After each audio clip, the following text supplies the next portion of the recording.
John and Alice, a middle-aged couple, were driving home. They had just visited their daughter in college. The drive was long, and John's back ached, so they stopped at a roadside antique stand. The stand was meagre, filled with dusty relics. An old woman with a limp greeted them. Her hands, like bird claws, clutched a brass teapot. Alice, ever polite, took the teapot. She didn't know why. It seemed to weigh heavily in her hands. They were already burdened with debt, their car straining under the weight of their worries. The drive home was tense. Arguments about money, about their children, filled the silence. Reaching home, John slammed the trunk, catching Alice's finger. A sharp clang resonated from within. They both froze. The sound seemed to echo their own fragile state. Alice, nursing her throbbing finger, opened the teapot. Inside, nestled among the shadows, lay 5 quarters. It was an oddity, a curiosity. Little did they know this was just the beginning, another useless trinket.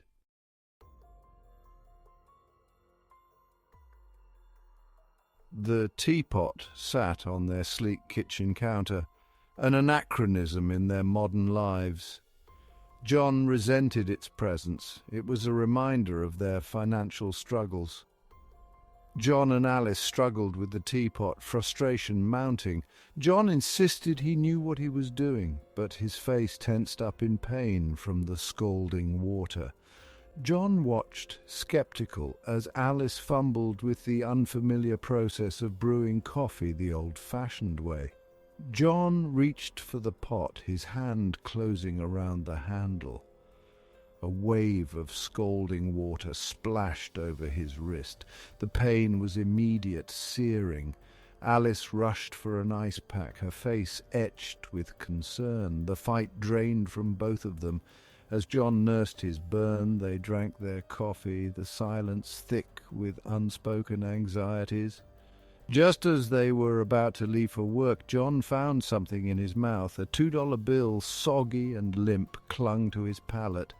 Confusion clouded their faces. There was no explanation. Ah!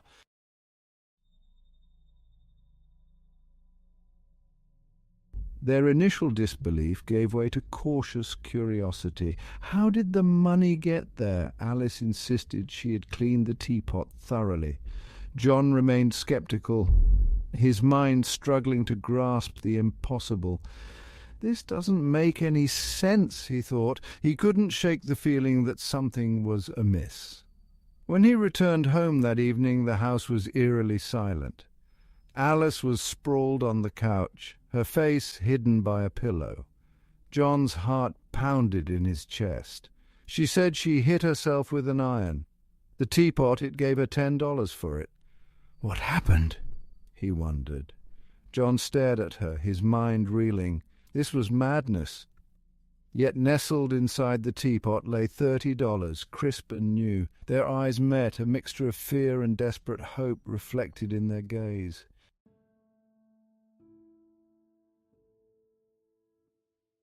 The Italian restaurant, once a place of celebration, now felt heavy with unspoken tension. John pushed his veal parmesan around his plate, the appetite gone from his gut. Alice, her bruised eye throbbed, picked at her food. John argued against it, his voice rising in desperation.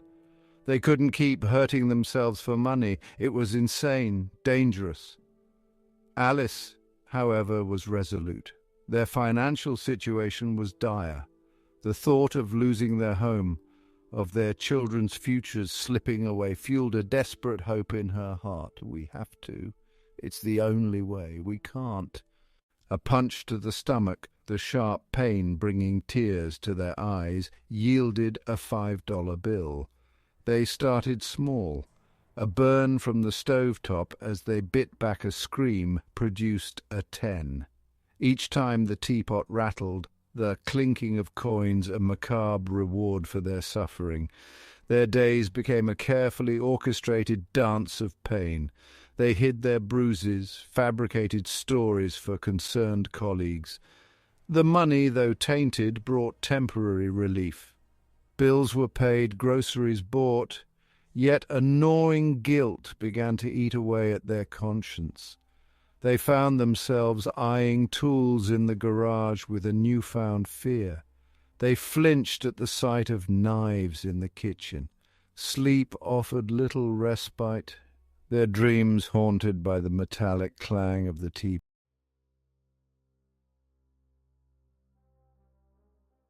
A broken bone, my wrist twisted at an unnatural angle, brought forth a $100 bill.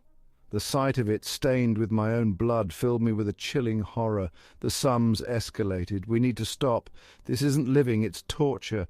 But the allure of wealth, the intoxicating promise of escaping their financial prison, proved too strong to resist. They justified their actions, whispering reassurances that it was only temporary. Once they were back on their feet, they would stop. I found myself volunteering for overtime, my body aching, my mind numb. Each bruise and each burn brought them closer to their goal, yet further from who they once were. The guilt gnawed at them, a constant reminder of the price they were willing to pay.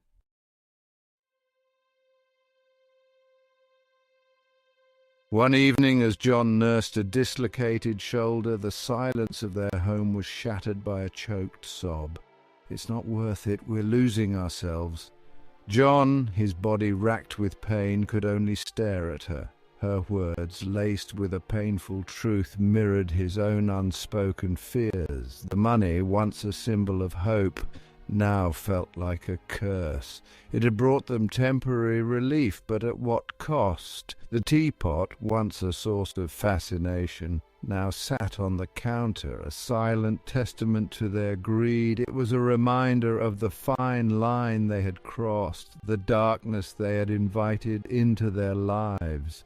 As they clung to each other, the weight of their actions pressed down on them, suffocating their dreams, their hopes, their very souls.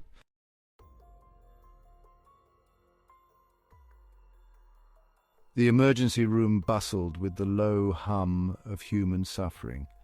Her face, now a canvas of fading bruises, drew curious glances from nurses and patients alike. The attending physician, a young woman with tired eyes, didn't buy it. She had seen this before, the unspoken language of domestic abuse. Alice remained silent, her gaze fixed on the sterile white wall. John tried to make light of the situation, saying, "You should have seen the other guy." He lied, forcing a chuckle. His guilt outweighing their fear of discovery, he had insisted on bringing her. The doctor's diagnosis confirmed John's fears. Multiple hairline fractures, a sprained wrist, internal bruising. Alice's body, once strong and vibrant, was slowly breaking under the weight of their secret. As John filled out paperwork, his hand trembled. The bills already piling up felt.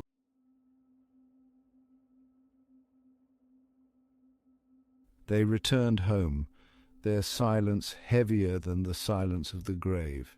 The medical bills, coupled with their existing debts, had pushed them to the brink. They were trapped, caught in a web of their own making. They were in too deep. They needed it. John wanted to throw it away, to purge their lives of its insidious influence, but Alice argued against it. That night John lay awake, his mind racing. He thought about his daughter, her future hanging in the balance. He thought about Alice, her once bright eyes now clouded with pain and despair. He knew what he had to do, I know.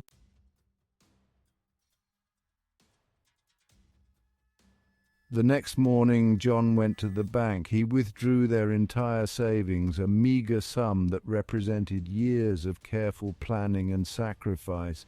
Someone asked him, "What are you doing?" John replied, "We're going to beat this." His voice was firm, though his heart hammered in his chest. He had a plan, a dangerous gamble that could either save them or destroy them completely. He placed the teapot on the table, the metal cold and unforgiving. He had noticed a pattern, a correlation between the severity of the pain and the amount of money the teapot produced. Small injuries yielded small rewards. Greater sacrifices, he surmised, would bring greater returns.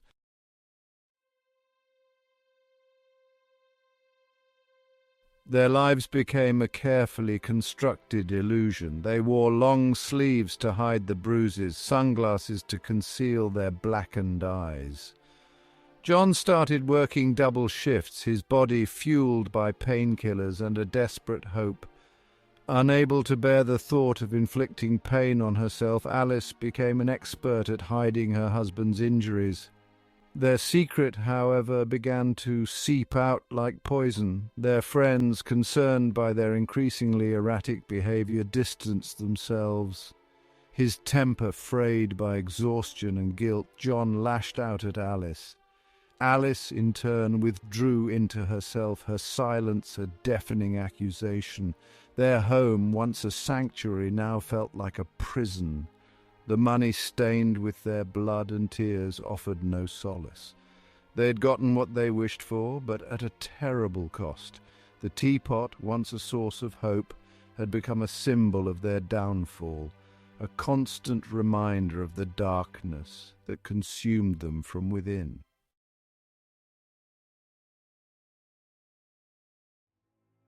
The air hung heavy with the metallic scent of blood. John stared at his reflection in the bathroom mirror, his face ashen, his eyes hollow. His left hand, mangled and broken, hung limply by his side. The teapot, stained with his blood, sat on the sink, a malevolent observer to his pain. He had lost track of how long he had been in there, how many times he had smashed his hand against the bathroom tiles. Each bone that shattered, each scream that tore from his throat brought them closer to their goal. They were so close, just a few $1,000s short. Alice, her own body a tapestry of pain, found him slumped against the bathroom door, his breathing shallow. The sight of him, broken and defeated, shattered the last vestiges of her resolve. She cradled him in her arms, his blood staining her clothes, her tears mixing with his.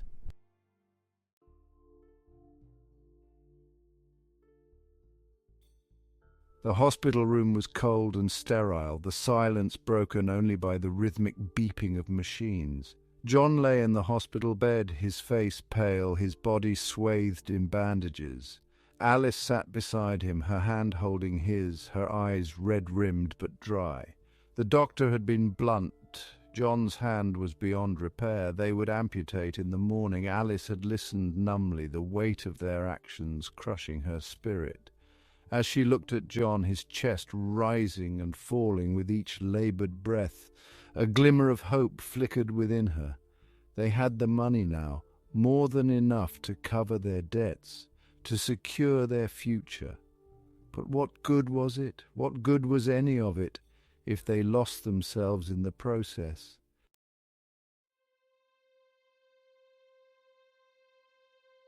John woke with a start, his phantom pain a searing reminder of what he had lost. He looked at Alice, her head resting on the edge of the bed, her face etched with exhaustion. He reached for her, his good hand trembling, and she stirred. "We're done," he whispered, his voice hoarse. "No more." Alice looked at him, her eyes searching his. She saw the remorse, the dawning realization of the abyss they had teetered on. She nodded, her own heart echoing his words. They had crossed a line, a point of no return. The teapot, that harbinger of their greed, lay forgotten in a drawer at home. They had paid the ultimate price for their desires, and the scars, both physical and emotional, would forever remain.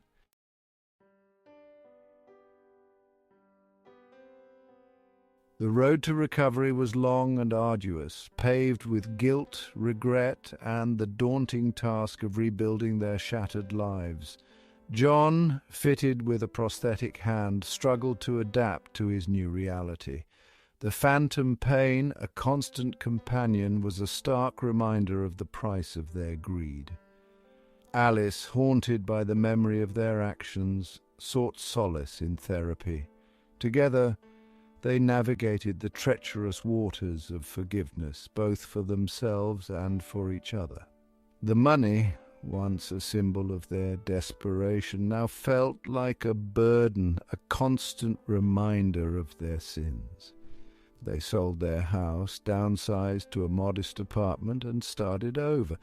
The journey was far from easy, but with each passing day they chipped away at the walls they had built around themselves, their love, battered but not broken, serving as their guiding light.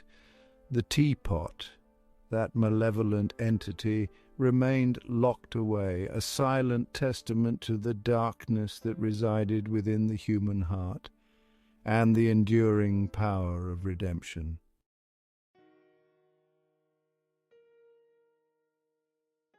The hospital room echoed with a silence more profound than any John and Alice had ever known. It wasn't the sterile quiet of medical equipment, nor the hushed whispers of worried visitors. It was the silence of a shared truth, a terrible understanding that hung between them like a shroud. Each pulse felt like a hammer blow, driving home the reality of his choice, their choice. She sat beside him, her hand resting on the starched white sheets, careful not to touch his wound. Her own body ached with a dull, persistent throb, a symphony of old injuries and uncried tears. She tried to speak, to apologize, to offer words of comfort, but every syllable felt hollow, meaningless in the face of their shared transgression. They had amassed a small fortune, tucked away in a bank account that mocked them with its swollen balance. Money stained with blood and tears, a testament to their greed and desperation. Yet, as John looked at Alice, her face pale and drawn, her eyes reflecting a depth of despair he'd never witnessed before, he realized the terrible truth. They were bankrupt, not financially but spiritually. The teapot had promised them riches, but in the end it had only emptied them, leaving behind hollow shells of the people they once were.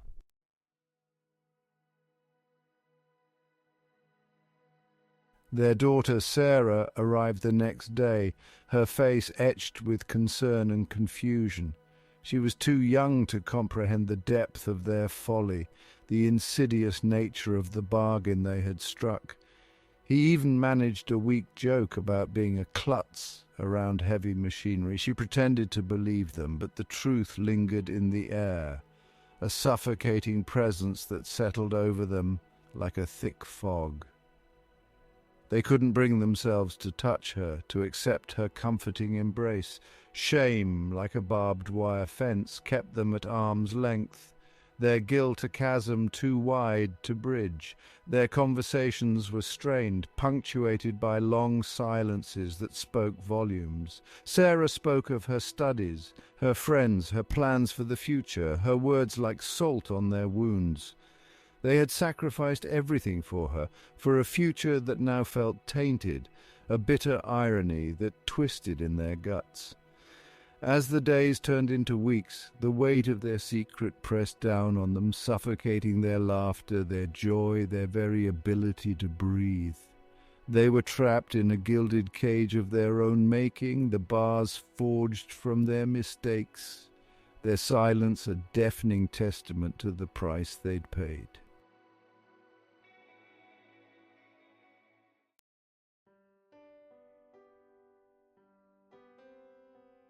John's recovery was slow, fraught with setbacks and phantom pains that ripped through him like a physical blow.